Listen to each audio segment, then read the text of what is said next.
Doing a review here of the Puller Technologies drop pullers, and we got a 3mm and a 4.8mm here, and they appear to be resin 3D printed and out of a fairly tough material. I am getting a little bit of warping on this one, and I'm not sure if that's just this individual one. I did find some information saying that that can be an issue with resin printed stuff, but it might be something that they could change the design a little bit and fix that. But yeah, so before you use it, you're just gonna have to kind of massage it back straight again. It's not like a big deal, I don't think. If you start it out, then maybe a straight tube or something that might keep it. I was gonna try maybe sticking it in a straight tube and then sticking it in the sun to let it harden a little bit more, maybe. But yeah, I'm gonna show you how they work here. So I'm gonna start here with the 3mm, and this is not a drop cable. This is just a regular, used to be a regular 3mm patch. Now they're all 2mm. And with LC plug, it fits in here pretty nicely. If you just compress the little tab there, or shove it up under the little pocket there.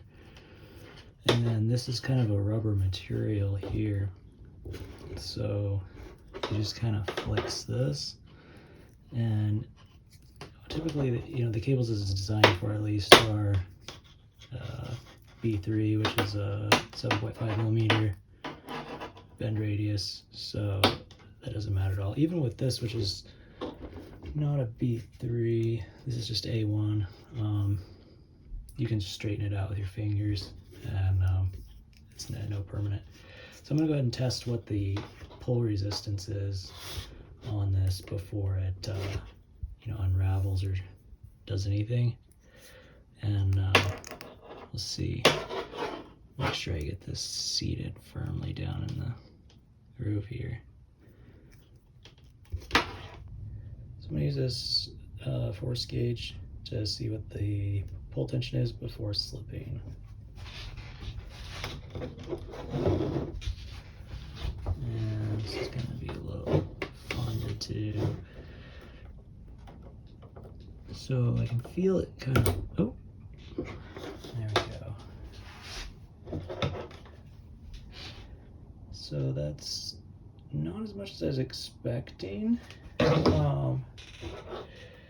I'm guessing that this tube here being super hollow, you can see it doesn't have like a really full body. It's just kind of like air. It's full of air. So I'm gonna try it again with the 4.8 and see if that's better, because I have an actual cable for that. Comes out nice and quick. I like that. And then if you just massage this out,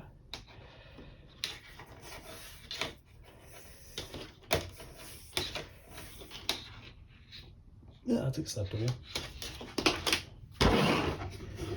Here I have a for real, genuine OFS interconnect. It's their Easy Bend, and it is the B3, so it does the fold it around the corner trick where they staple it and stuff. And these come without the little shell on it, so that they fit in small spaces. So you will want that if you're using this with an SC connector. And these does feel pretty tight. I don't know. We'll see what it does though.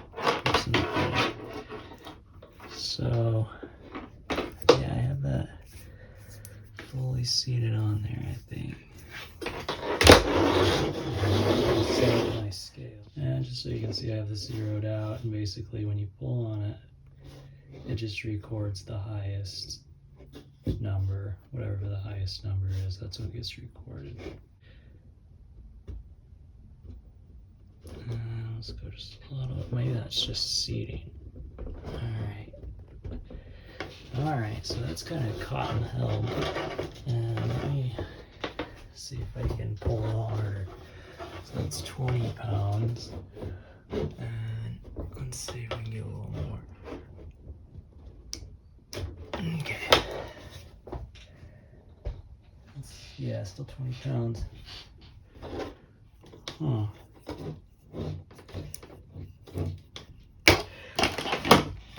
So, I guess that makes sense. Fiber cables are so extremely lightweight, I don't know that you would need more than that. But yeah, I don't know really what I was expecting.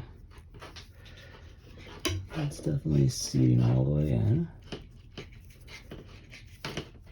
And let me try it again.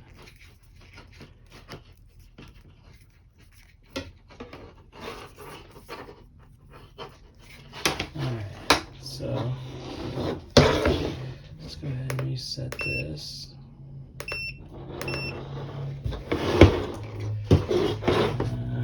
I'm trying to just do this in one steady pull this time. Let's see if I can.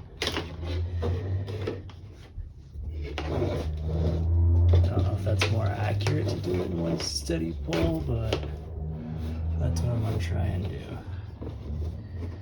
Alright.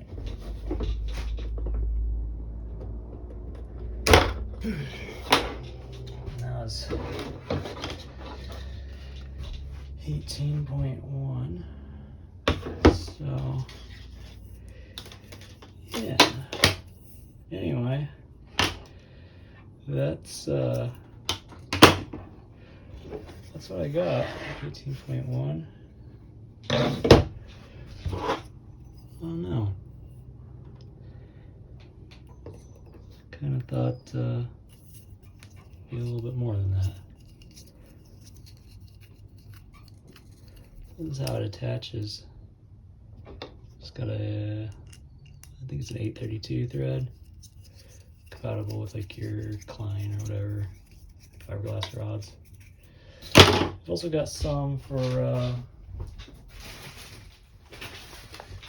Cat 5, some of the pulling rods. What is that guy? Oh, a straight version. That might actually do better. The pull anything I thought was there. Here's one. I think this might be Cat 5. Doesn't say what it is. It's a triple puller. Yeah, they got these little pulling eyes too you can use. This stuff. Wait, I should try that one.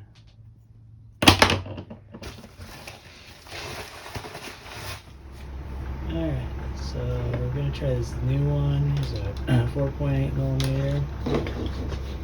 And I'll try to do this in one pull. So here we go.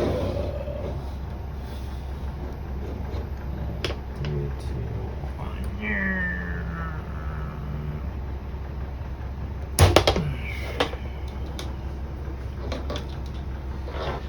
So that got us 18.9, but what I don't like is what it did to that, which is pretty gnarly. And you're putting a bunch of pressure on the back shell of this, which is probably fine if you have a good cable. But yeah, I don't know.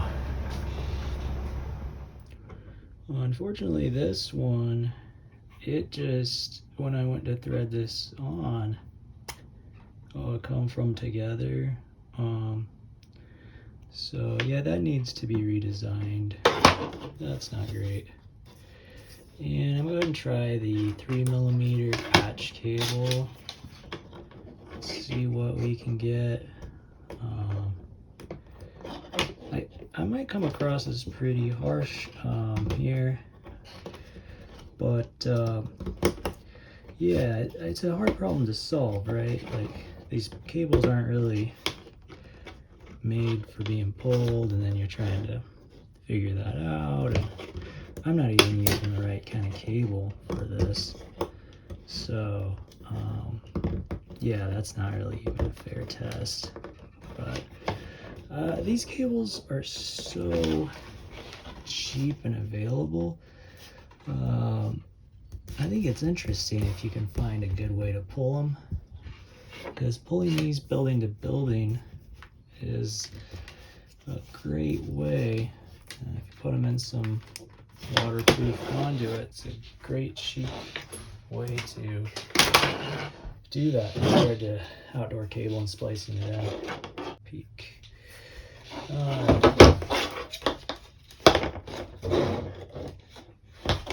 There we go. And I'm just gonna have to kind of grab it, I guess. 3, 2, 1, and action. Got some slipping at 7 pounds, 8 pounds, and then yeah, so that's 9.7 pounds. So I mean, yeah, for short stuff, like just through a wall, and you gotta remember, like, this here is I don't know, like 500 feet or something. It's a lot, and it only weighs a few pounds. Fiber is such a lightweight cable compared to any other cable you pull.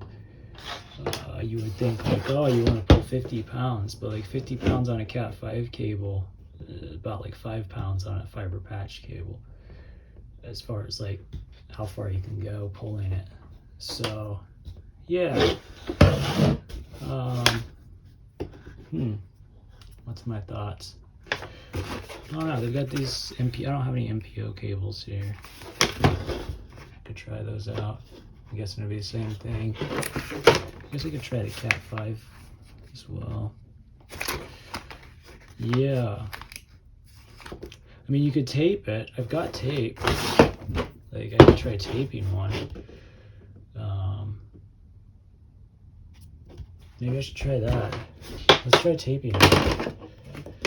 Let's try doing this guy here with the tape and see what that does. Let's try tape.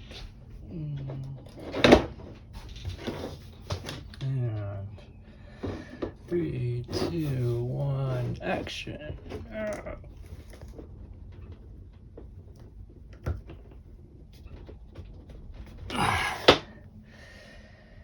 Alright, so definitely a lot more pounds. So it slid down to here, and then the tape grabbed it, so it was pushing all the force on this blue shell, which is not ideal. You really don't want to pull.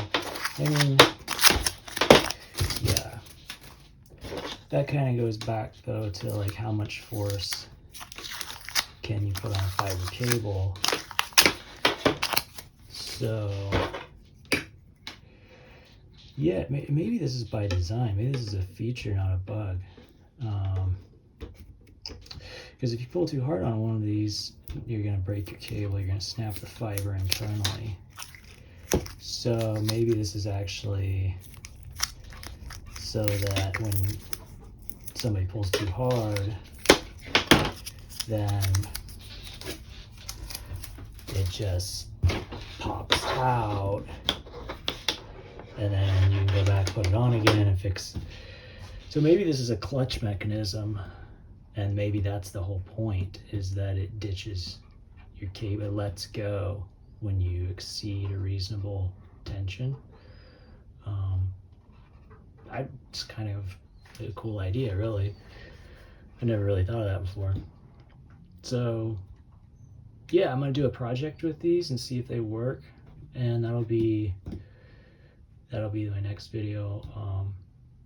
But yeah, I'll have to do some more real world use of these and see how they work. that's really all that matters. This is all theoretical here, so that's all for today.